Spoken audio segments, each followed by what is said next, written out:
सत्य समाचार, तटस्थ समाचार, समाज बदल्ने हाम्रो अभियान। नमस्कार, यो हो टाइम समाचार। म वीरेन्द्र मन्सुर गरौँ स्थानीय तहको मत परिणाम सम्बन्धी प्रसङ्गबाट। धनुषाको धनुषाधाम नगरपालिकामा नेपाली काङ्ग्रेसका उम्मेदवार निर्वाचित भएका छन्। मेयरमा निवर्तमान मेयर बालेश्वर मण्डल निर्वाचित भएका उनले 4718 मत ल्याएका हुन् भने उनका निकटतम प्रतिद्वन्दी नेकपा एमालेका योग कुमार यादवले 4179 मत ल्याए। त्यस्तै उपमेयरमा काङ्ग्रेसकै विदा देवी भुजेल निर्वाचित भएकी छिन्। उनले 4125 मत ल्याइन् भने उनको निकटतम प्रतिद्वन्दी एमालेकी शान्ति देवी सुडनीले 3603 मत ल्याइन्। अन्य पालिकाको मतगणना जारी छ। शहीदनगर नेकपा केन्द्रको गढ धनुषाको शहीदनगर नगरपालिकामा मेयर जनता समाजवादी पार्टी र उपमेयरमा नेपाली काङ्ग्रेसले जितेको छ। निवर्तमान कान्छो मेयर उदय कुमार बर्बरिया यादवलाई तेस्रो नम्बरमा पछाड्दै जसपाका दिनेश प्रसाद यादव मेयर पदमा विजय भएका हुन्। उनी 1638 मतान्तरले काङ्ग्रेसका उम्मेदवार सुधीर कुमार गोइतलाई पराजित गरेका छन्। यादवले 5743 मत ल्याई विजय भएका हुन् भने उनका निकटतम प्रतिद्वन्दी काङ्ग्रेसका गोइतले 4105 मत मात्र ल्याउन सके। तेस्रो नम्बरमा माओवादी केन्द्रका उम्मेदवार निवर्तमान कान्छो मेयर बर्बरियाले 4077 मतमा सीमित भए। यस्तै उपमेयरमा काङ्ग्रेसकी सुनिता कुमारी सिंहले 4931 मत ल्याएर विजय भएकी हुन्। उनका निकटतम प्रतिद्वन्दी जसपाकी लक्ष्मीनिया कुमारी मण्डलले 4791 मत ल्याएकी छिन् भने तेस्रोमा माओवादी केन्द्रकी रेखा कुमारी मण्डलले 4215 मतमा सीमित भए।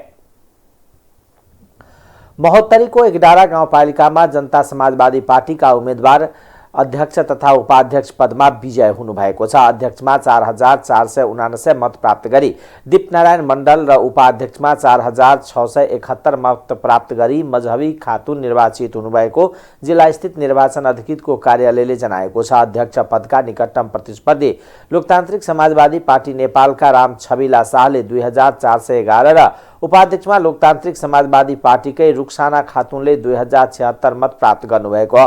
त्यस्तै गाउँपालिकामा जसपाले वार्ड नम्बर 1, 2, 3, 6 मा तथा लोसपाले वार्ड नम्बर 4 र 5 मा जित हासिल गरेको छ। महोत्तरीको मटिहानी नगरपालिकाको मेयर र उपमेयरमा लोकतान्त्रिक समाजवादी पार्टी लोसपा विजय भएको छ।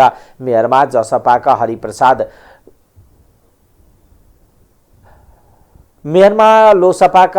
मण्डल र उपमेयरमा मन्जु देवी निर्वाचित भएकुन्। मेयरमा निर्वाचित मण्डलले 4003 मत ल्याउँदा जसपाको मोहम्मद मुजबिल रहमानले 3864 मत ल्याए। उपमेयरमा निर्वाचित मन्जु देवीले 3864 मत ल्याउँदा जसपाकी जिप्सी देवी यादवले 2751 मत ल्याइन्।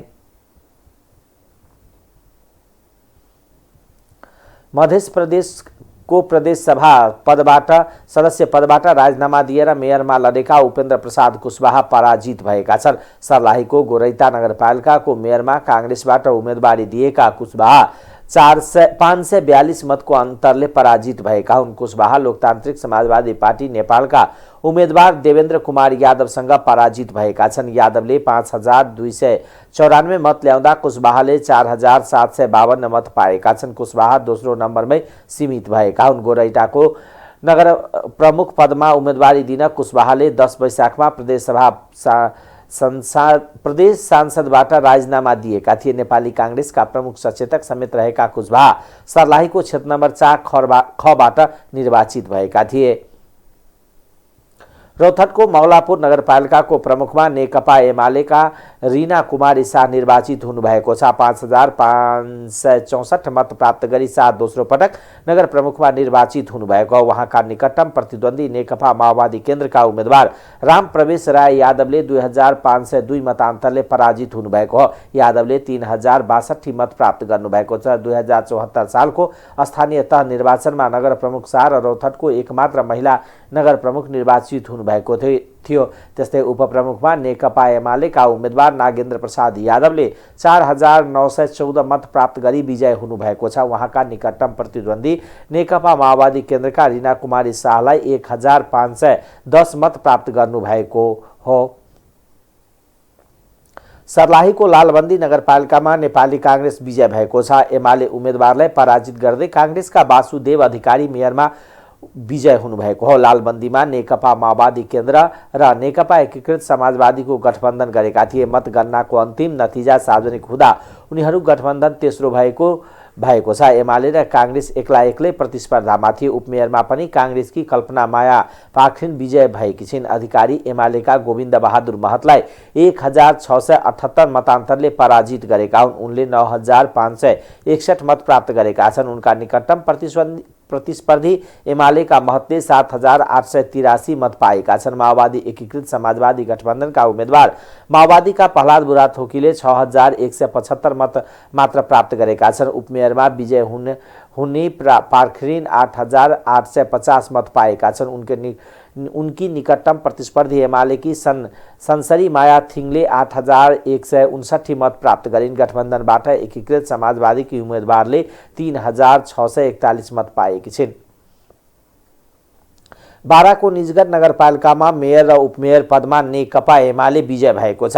एमालेको बलियो पकड मानिँदै आएको निजगढमा 2074 को निर्वाचनमा गुमेको साग फिर्ता गर्दै मेयर पदमा सुरथ परी र उपमेयरमा सोममाया थिङले जित हात पारेका हुन्। कांग्रेस माओवादी केन्द्र र एकीकृत समाजवादीको गठबन्धनका उम्मेदवारलाई पराजित गर्दै एमालेले विरासत फिर्ता गरेको हो। मेयर पुरीले 9475 मत प्राप्त गर्दा निकटतम प्रतिस्पर्धी सुरोज खनालले 8659 मत पाए। उपमेयरमा एमालेकी सोममाया थिङले 8659 मत प्राप्त गर्दा गठबन्धनका रविराज दंगालले 8518 मतमा चित्त बुझाए। 2042 सालदेखि निजगढमा पकड जमाउँदै आएका एमालेले गत स्थानीय निर्वाचनमा नगर प्रमुख गुमाउनु परेको थियो।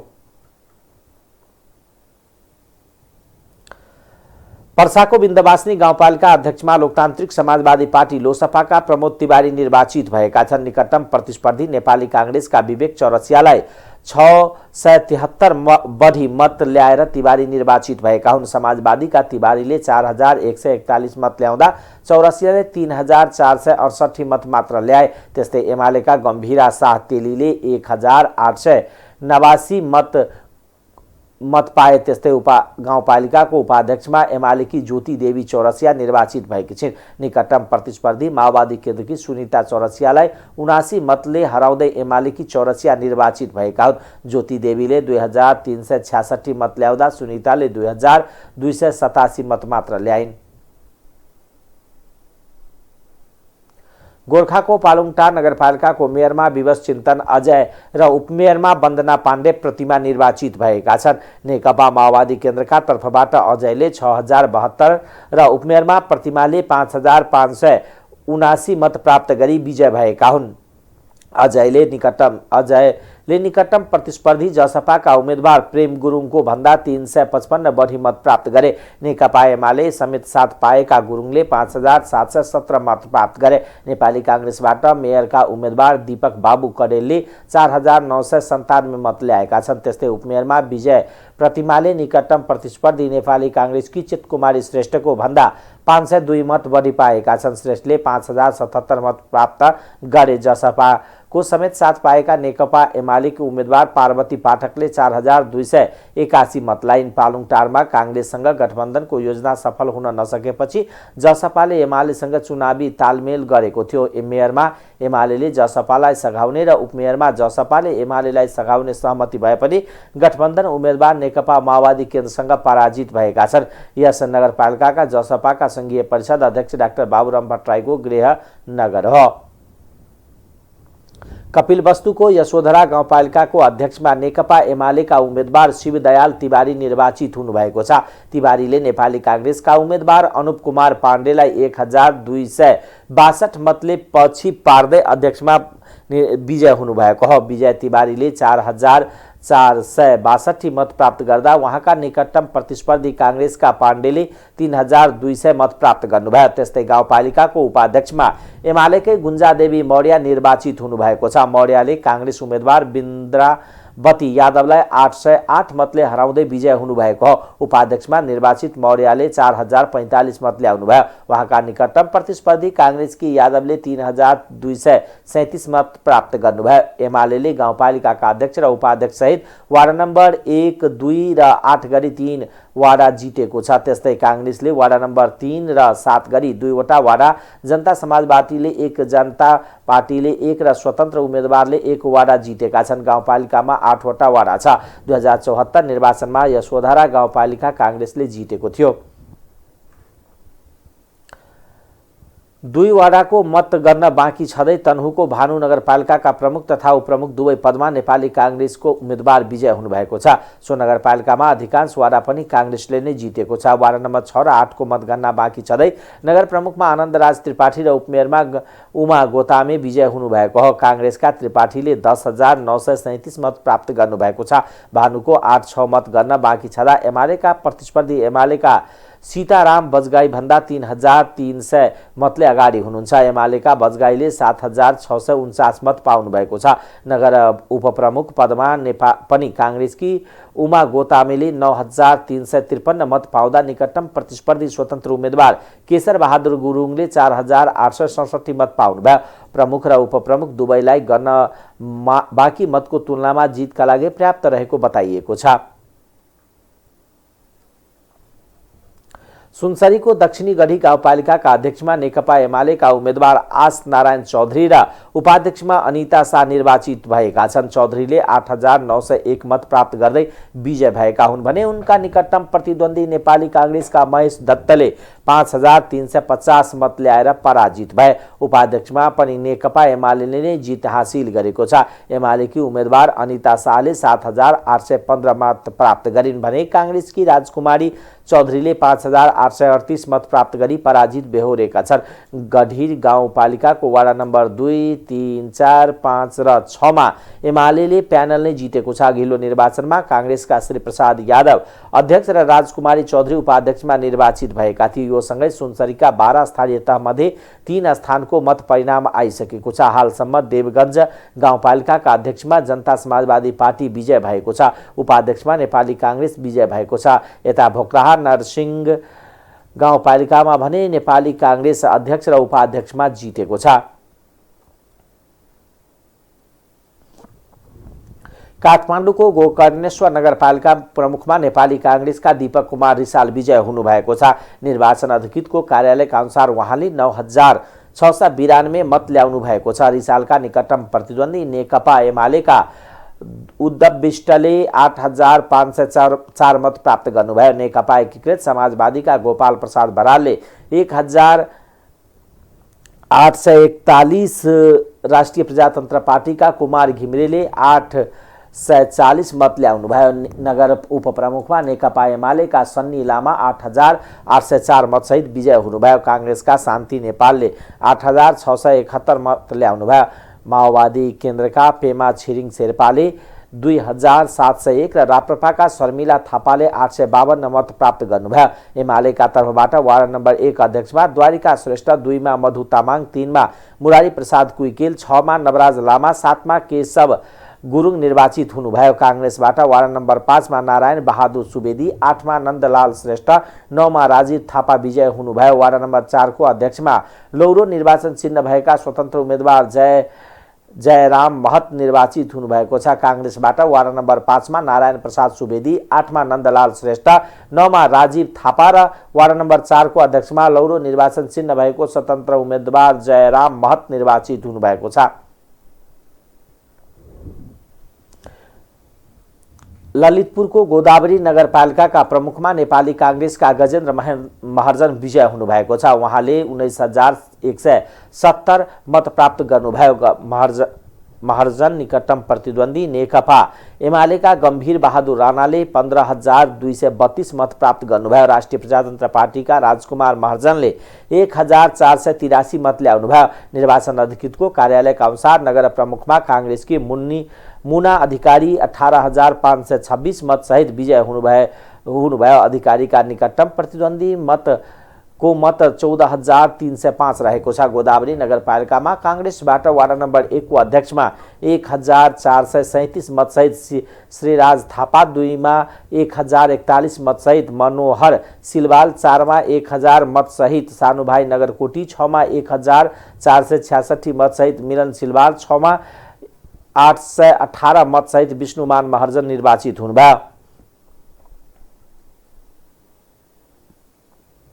काठमाडौँ महानगरपालिकाको मेयरमा स्वतन्त्र उम्मेदवारी दिनुभएका बलेन्द्र शाहको अग्रता कायमै छ। अहिलेसम्म 56,461 मतगन्दा शाहले 10,163 मतको अग्रता लिइरहनु भएको छ। शाहले अहिलेसम्म 21,424 मत प्राप्त गर्नुभयो। एमालेका केशव स्थापितले 11,261 मत प्राप्त गर्नुभयो। गठबन्धनबाट नेपाली कांग्रेसकी सृजना सिंहले 10,532 मत प्राप्त गर्नुभएको छ। उपमेयरमा भने नेकपा एमालेकी उम्मेदवार सुनिता डङ्गोलले अग्रता लिइरहनु भएको छ। डङ्गोलले अहिलेसम्म 20,888 मत प्राप्त गर्नुभएको हो। गठबन्धनबाट नेकपा एकीकृत समाजवादीका रामेश्वर श्रेष्ठले 7,331 मत प्राप्त गर्नुभएको छ।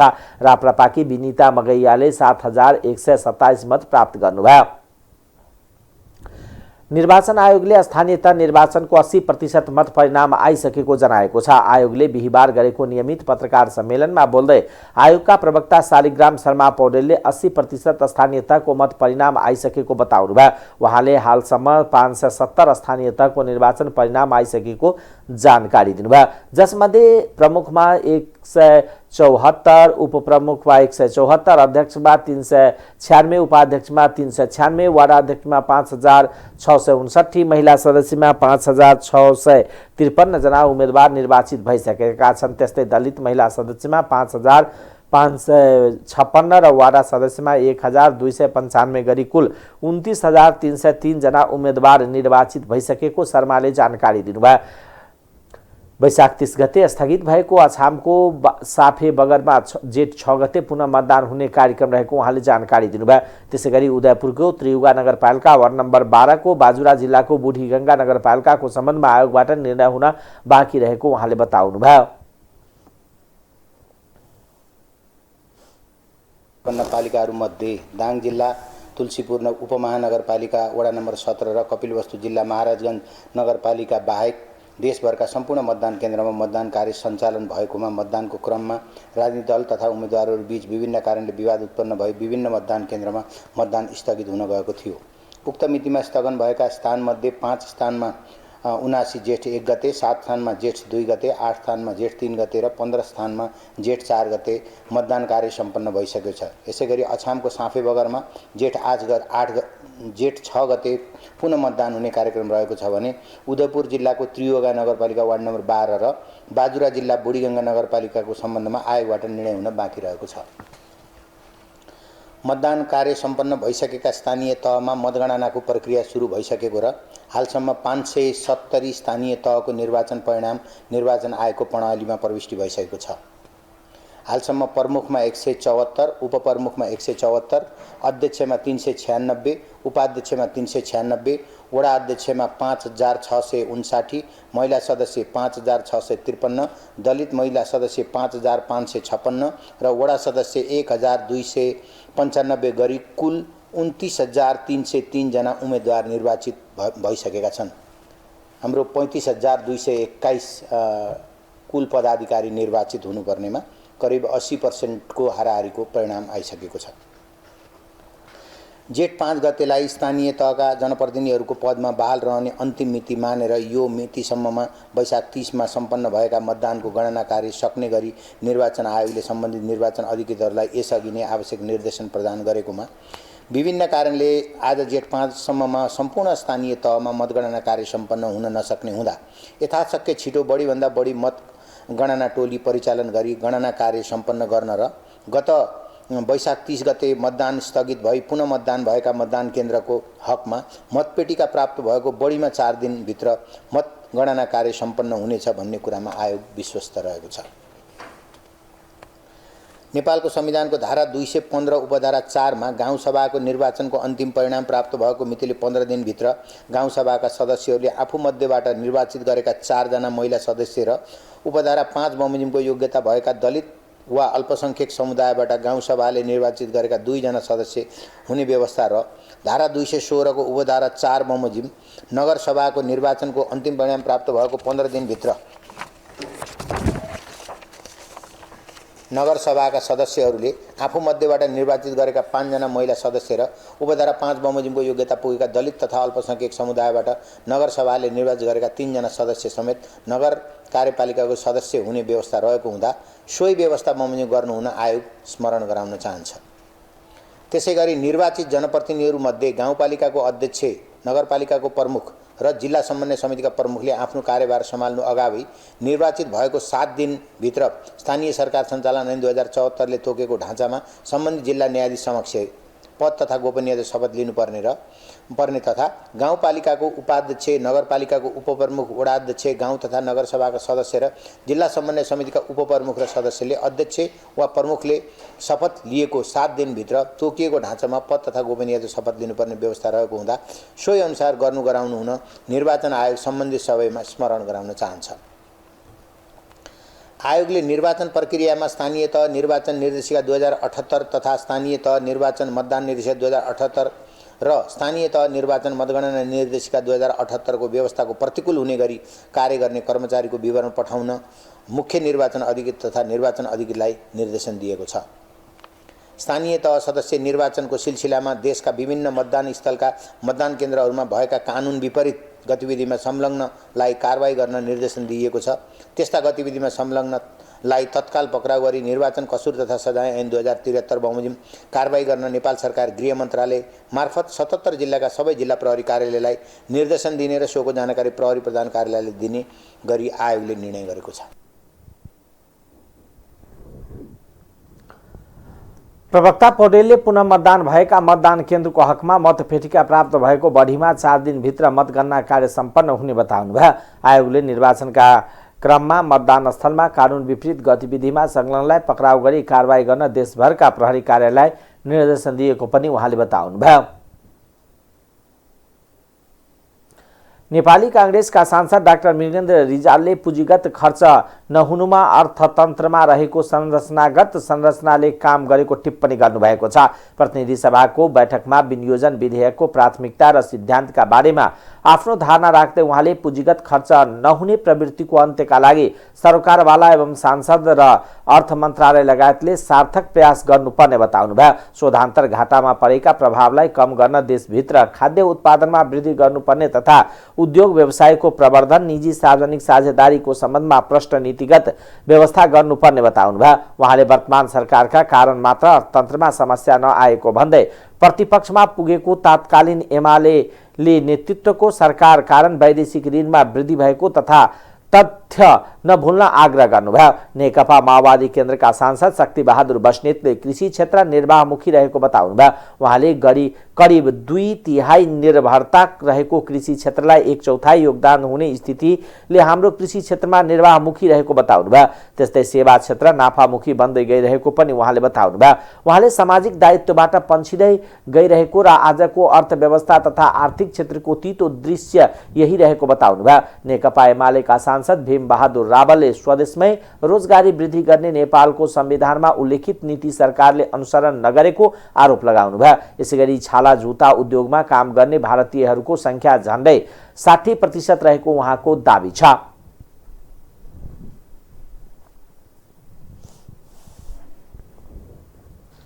सन्धिहरूको पुनरावलोकन गर्ने र समानता र सम्बन्ध र साझेदारीको मात्र चर्चा गरेर वास्तविक समस्याबाट भाग्न खोजेको देखिन्छ। नेपालको संविधानमा उल्लेखित नीति अनुरूप नेपालको सार्वभौमसत्ता, भौगोलिक अखण्डता, स्वाधीनता र राष्ट्रिय हितको रक्षा गर्न क्रियाशील रहँदै संयुक्त राष्ट्रसङ्घको बडापत्र असंलग्नता र पञ्चशीलको सिद्धान्तको आधारमा स्वतन्त्र परराष्ट्र क्षेत्रको रूपमा रहेको तिब्बतसँग सम्बन्धित तिब्बती शरणार्थीको मामिला हेर्ने अमेरिकी सहायक मन्त्रीलाई नेपालमा आमन्त्रण गरेर वर्तमान गठबन्धन सरकारले देशलाई विदेशी शक्ति राष्ट्रको सामरिक स्वार्थ साधनाको लागि आफ्नो देशको स्वतन्त्र परराष्ट्र नीतिमा आघात पुर्याउँदै सुरक्षा खतरा सिर्जना गर्नु देशघाती काम ठहरिन र त्यो हेर्दा यसमा उल्लेख गरिएको स्वतन्त्र, स्वच्छ, निष्पक्ष प्रशासनलाई ती व्यवहारले खिल्ली उडाएको छ। यसतर्फ सरकार गम्भीर छ कि छैन? सभामुख महोदय, मैले उठाएका उपरोक्त कुराहरू तथ्यमा आधारित छन्। यी कुरा देशभक्त नेपालीहरूले राष्ट्रिय हितका लागि निरन्तर उठाउँदै आएका विषय हुन्। के गठबन्धन सरकार देशभक्त नेपालीको आवाज र मातृभूमि नेपालको स्पन्दन सुन्न तयार होला वा त्यसप्रति आँखा चिम्लेर एमसीसँगको सम्झौता नेपालको संविधान र राष्ट्रिय हित विपरीत होहल्लाको बीचमा अनुमोदन गरिए झैँ बाह्य शक्तिप्रतिको भक्तिमा विशेष रुचि राख्दै जनताको आवाज र देशको आवश्यकताप्रति उदासीन मात्र होइन नकारात्मक व्यवहार गर्ला।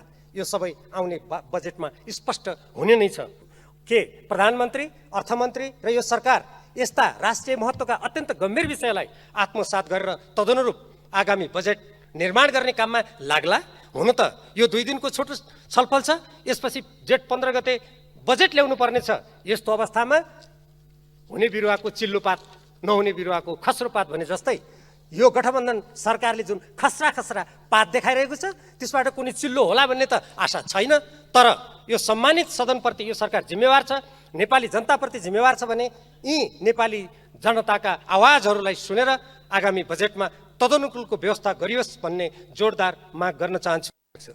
जतिसुकै कराए पनि अहिले भर्खरै प्रतिपक्षमा पुगेको र बिस्तारै मानसिक रूपमा त्यो आफ्नो अवस्थालाई स्वीकार गर्दै गएको प्रमुख प्रतिपक्षले 7.5 महिनाको वस्तु र 6.5 महिनाको सेवालाई पुर्याउने खालको विदेशी मुद्रा सञ्चित आफैमा चाहिँ समस्या होइन, समस्या त्योभन्दा गहिरो समस्या छ। त्यसबारेमा मैले अघि नै इङ्गित गरिसकेँ। त्यो एउटा सरकार, आज बनेको सरकार 9 महिना अगाडि बने सरकारको कारण सृजना भएको समस्या होइन।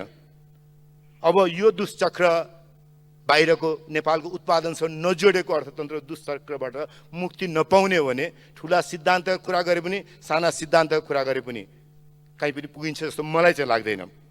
अब सार्वजनिक ऋणको भार हिजो पनि फेरि एकजना मान्य सदस्यले प्रमुख प्रतिपक्षी दलको भन्नुभयो 40 नाग्यो भनेर, आज पनि भन्नुभयो 40 अहिले पुग्या हो। यो संसदको अवधि सुरु हुनुभन्दा अगाडि 22.7 थियो, 23% भन्नुहोस्। 23 देखि 40.4 सम्म यो सरकार आउनुभन्दा पहिले भएको थियो नि त, पल्टाउनु भए हुन्छ सांख्यिकी। अनि यो सरकारलाई दोष लाउने 40.4 पुग्यो भनेर त्यतिखेर संसदमा भएको छलफलमा त्यस बेलाको अर्थमन्त्रीले मलाई दिएको जवाफ पनि सम्झिनु भए हुन्छ अथवा अभिलेखमा हेर्नु भए हुन्छ। किन बढाउनु चाहिँ यसरी भन्दा अहिले कठिनाइमा पुगेको छैन, जहाँसम्म प्रतिफल योभन्दा बढी प्रतिशत आउने हो भने ऋण लिन आपत्ति छैन भनेर भन्नुभयो। त्यो विषय बिर्सिएर अहिले यतातिर फर्किएर ठुलो आवाजबाट भन्दा मात्रै हामी समस्याको समाधान गर्न सक्दैनौँ। अर्को समस्या छ आन्तरिक ऋण। त्यो बेलासम्म आन्तरिक ऋण जिडिपीको 2.9% थियो, 3% भन्नुहोस्, अहिले बढेर यो सरकार आउनुभन्दा पहिले 5.2% भयो। आन्तरिक ऋण बढ्ने भनेको निजी क्षेत्रले ब्याङ्किङ क्षेत्रबाट कर्जा लिनलाई कठिनाइ हुने हो। आज तरलताको समस्या छ, कोभिडले थलिएको इकोनोमीबाट बिस्तारै हामी निस्किँदैछौँ। अनि युक्रेनमा रुसको आक्रमण पछाडि दुनियाँमा भएको मूल्य वृद्धिका कारण, मुद्रास्फीतिका कारण पेलिएको चपेटमा परेको बेलामा यसरी 5.2 जिडिपीको आन्तरिक ऋण उठाउने बेलामा अनि शेयर बजारले जे बेहोर्या छ, अरू अर्थतन्त्रले जे बेहोर्या छ, अनि ब्याजको दर सहजै 2-3%ले माथि पुग्ने कुरा अस्वाभाविक होइन, अस्वाभाविक होइन। त्यसैले संरचनागत रूपमा अर्थतन्त्रका बारेमा छलफल गरौँ, त्यो चाहिँ आजको आवश्यकता हो। त्यतातर्फ हाम्रो ध्यान खासै गएको छ जस्तो लाग्दैन मलाई। नयाँ सत्ता निर्माण गऱ्यौँ, हिजोको आफैलाई हेरेर आफ्नो रूप हेरेर दङ्ग पर्ने अनि अरू सबैलाई हेलाका दृष्टिले हेर्ने राजनीतिक संस्कारलाई अन्त गर्छौँ भनेर नयाँ राजनीति सुरुवात गऱ्यौँ। अनि त्यो राजनीतिमा बसेर पनि आफ्नो समस्यालाई अर्काको टाउकोमा हालेर फल्नाले चाहिँ धोका दियो भन्ने राजनीति नै बोकिराख्ने हो भने मैले यति चाहिँ भन्नुपर्छ, नेपालमा कम्युनिस्ट आन्दोलनलाई एक गर्नुपर्छ भनेर कम्युनिस्टहरू एक हुँदाखेरि संविधान सभा पछाडि संविधान बनेन, लहरे कम्युनिस्ट प्रधानमन्त्री हुनुभयो, पहिलो संविधान सभाले बनाएन, त्यस पछाडि पनि कम्युनिस्ट संविधान बनाइसकेपछि कम्युनिस्ट एक हुनुपर्छ भन्नुभयो, फेरि त्यो सत्ता 9 महिनाभन्दा बढी टिकेन। फेरि कम्युनिस्ट पार्टी त्यतिले मात्रै पुग्दैन, एउटै पार्टी बनाउनुपर्छ भनेर नेकपा बनाउनु हो, त्यसको पनि के बाँकी रह्यो हामी हेरिरहेछौँ। त्यसको सट्टा मान्य सदस्य अब टुङ्ग्याउनु वाम र लोकतान्त्रिक आन्दोलनलाई एक ठाउँमा जोडेर हिँड्दा क्षेत्रहरू अब त्यो समुदायको एउटा भूमिका र समुदायको जिम्मेवारीको क्षेत्रमा त्यसलाई परिभाषित गर्न सकिएला। कतिपय उत्पादनका क्षेत्रहरू राज्यको जिम्मेवारीको क्षेत्रमा परिभाषित गर्न सकिएला भने बाँकी उत्पादनका क्षेत्रहरू, कतिपय पूर्वाधार निर्माणका क्षेत्रहरू निजी क्षेत्रको परिभाषा गर्न सकिएला।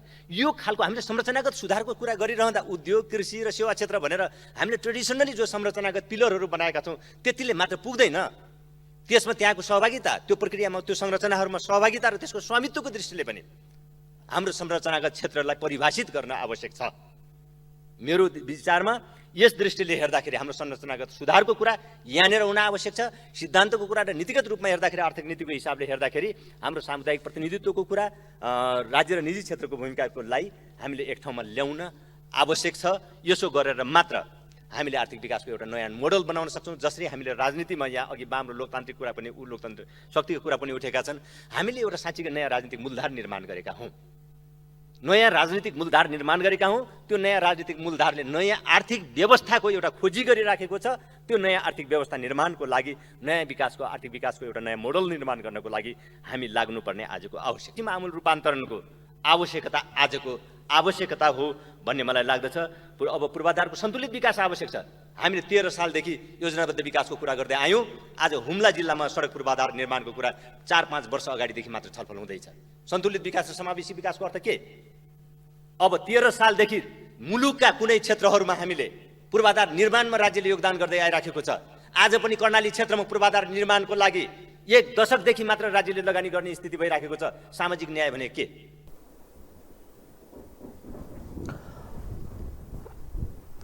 उहाँले वार्षिक 15 अर्ब भन्दा बढी रुपियाँ नेपालबाट बाहिर जाने उद्योगी व्यवसायीको भनाइ छ। सो कुरा गठबन्धन सरकारले सुनेको छ कि छैन? त्यस्तै उहाँले नदी जलस्रोतको सदुपयोग गर्ने नीति प्रष्ट हुनुपर्ने सुझाव दिनुभयो।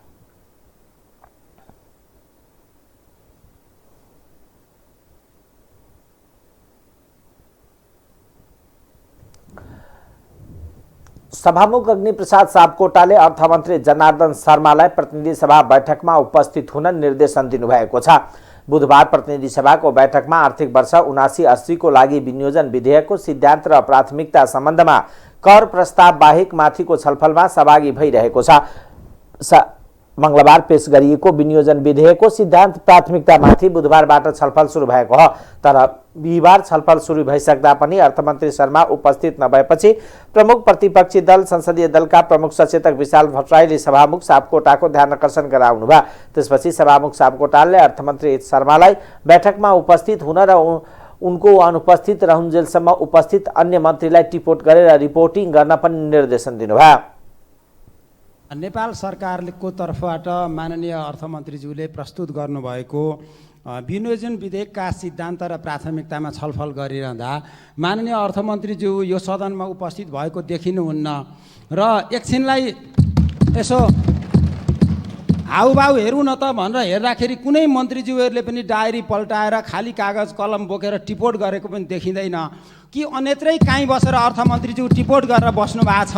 सदनको त्यहाँ मन्त्रालयमा वा निवासमा रिफ्लेक्सन हुन्छ, त्यहीँ जान्छ रेकर्ड भने त म भन्न सक्दिनँ। होइन भने यहाँ अर्थमन्त्रीज्यू नभइकन यो विषयमा के आधारमा हामीले छलफल गर्ने, के आधारमा सुझाव दिने र के आधारमा उहाँले यसमा जवाफ दिनुहुन्छ? मैले यसको उत्तर खोजेको सभामुखज्यू, यो अलि मिलेन कि जस्तो लाग्यो। माननीय सदस्यले उठाउनु भएको विषयमा मेरो ध्यान आकर्षण भएको छ। प्रतिनिधि सभा नियमावली 2075 को नियम 6 को उपनियम 5 बमोजिम सम्बन्धित मन्त्रालयका माननीय मन्त्रीको बैठकमा उपस्थितिका लागि निर्देश गर्दछु र सम्बन्धित मन्त्री उपस्थित नहुन्जेलसम्मका लागि उपस्थित मन्त्रीहरूले यसको गम्भीरतापूर्वक नोट गर्ने र रिपोर्टिङ गर्ने कुराको पनि निर्देश गर्छु। यसपछि छलफलमा सहभागी कांग्रेसका सांसद मिलियन रिजालले पनि अर्थमन्त्री शर्माको अनुपस्थितिको विरोध जनाउनुभयो। नेकपा एमालेका उपमहासचिव प्रदीप गेवालीले पालिका चुनावमा पार्टीको जनमत यथावत रहेको बताउनु भएको छ। बिहिबार प्रतिनिधि सभा बैठकका लागि संसद भवन पुग्नुभएका गेवालीले सञ्चारकर्मीहरूसँगको कुराकानीमा आफूहरूको जनमत यथावत रहेको बताउनुभयो। उहाँले अन्य पार्टीसँग थोरै मतान्तर रहेको ठाउँमा गठबन्धनका कारण आफूहरू पराजय भएको बताउनुभयो।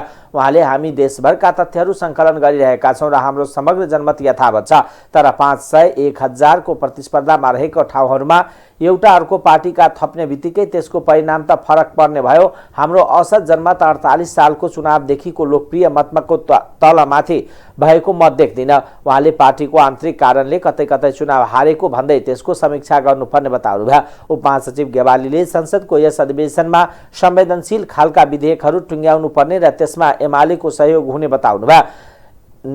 नेकपा एकीकृत समाजवादीलाई सभामुख र अदालतको बचाइदिएको भए पनि जनताले नबचाइदिएको टिप्पणी गर्नुभयो। खेलकुद समाचार।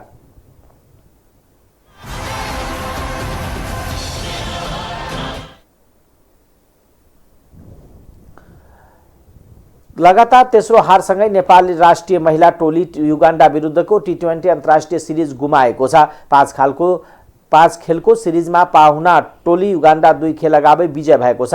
कीर्तिपुर स्थित त्रिवी मैदानमा बिहिबार भएको खेलमा नेपाल युगान्डासँग 4 विकेटले पराजित भयो। यससँगै युगान्डाले सिरिजमा 3-0 अग्रता लिएको छ। यसअघि नेपाल युगान्डासँग पहिलो खेलमा नेपाल 12 रन र दोस्रो खेलमा 1 विकेटले पराजित भएको थियो। नेपालले दिएको 100 रनको विजय लक्ष्य युगान्डाले 18.2 ओभरमा 4 विकेटको क्षतिमा 101 रन बनायो। यसअघि टस जितेर पहिलो ब्याटिङ गरेको नेपालले निर्धारित 20 ओभरमा 8 विकेटको क्षतिमा 79 रन बनाएको थियो। नेपालका लागि ज्योति पाण्डेले सर्वाधिक 47 रन बनाउनु भयो। रुबिना छेत्रीले अभिजित 18 र सीता राणा मगरले 12 रन बनाउनु भयो। अन्य खेलाडीले दोहोरो अङ्कको रन बनाउन सकेनन्। बलिङ कुममा युगान्डाकी फियोना कुलुमी कुन्सी बिको र सराहा एटिङ्गेले 2-2 विकेट लिनुभयो। नेपाल र युगान्डा बीचको चौथो खेल शुक्रबार र पाँचौं खेल तथा अन्तिम खेल शनिबार हुनेछ। नेपाली महिला टोलीले पहिलो पटक घरेलु मैदानमा अन्तर्राष्ट्रिय टी20 सिरिज खेलेको हो।